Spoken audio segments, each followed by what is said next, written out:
Alors, Scriptalinea, c'est en fait un réseau de collectifs d'écrits. Et qu'est-ce qu'un collectif d'écrits? C'est un groupe de personnes qui va se concentrer sur un thème de société, un thème actuel qu'il choisit et qu'il approfondit.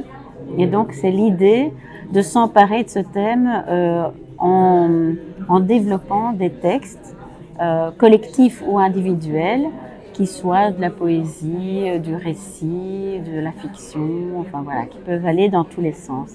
Le formateur, la formatrice est impliqué également, hein, donc, et on développe cette relation d'égal à égal avec les apprenants en français langue étrangère, puisqu'on a déjà eu plusieurs projets d'écriture au sein de structures de français langue étrangère. Et donc, on va vraiment se donner des retours par rapport à ce qui a été écrit pour pouvoir chacun retravailler son propre texte si on le souhaite, retravailler aussi les textes collectifs de façon à ce qu'ils figurent dans une publication. Et cette publication, elle va être co-construite aussi par le groupe. Donc on va vraiment choisir par exemple la couverture et du coup on comprend petit à petit comment est fabriqué un livre.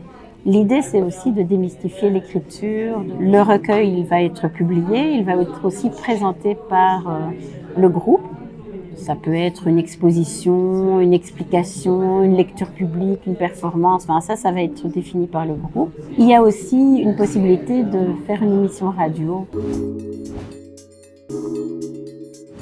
On s'adapte vraiment au rythme de chaque groupe et au sein du groupe, il y a aussi différents rythmes. Dans la mesure où c'est le groupe qui co-construit, il va définir en fait son propre rythme.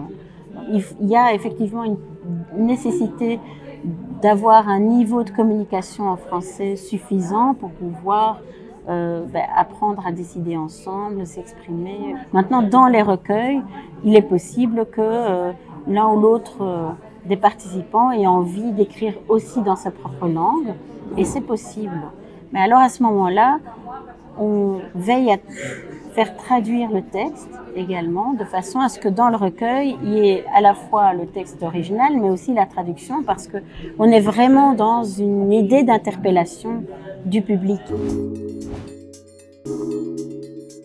Il y a une formation en fait qu'il faut suivre, une formation de 3 jours. L'idée, c'est vraiment que les animateurs ou les formateurs s'approprient la méthodologie.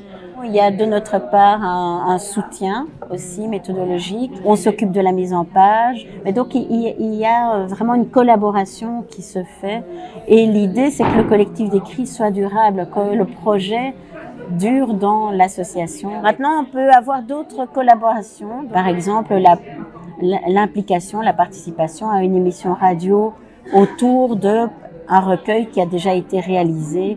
Ou alors on peut venir ponctuellement faire des jeux d'écriture qui à la fois visent à démystifier l'écriture et à la fois travaillent sur le lien au sein du groupe.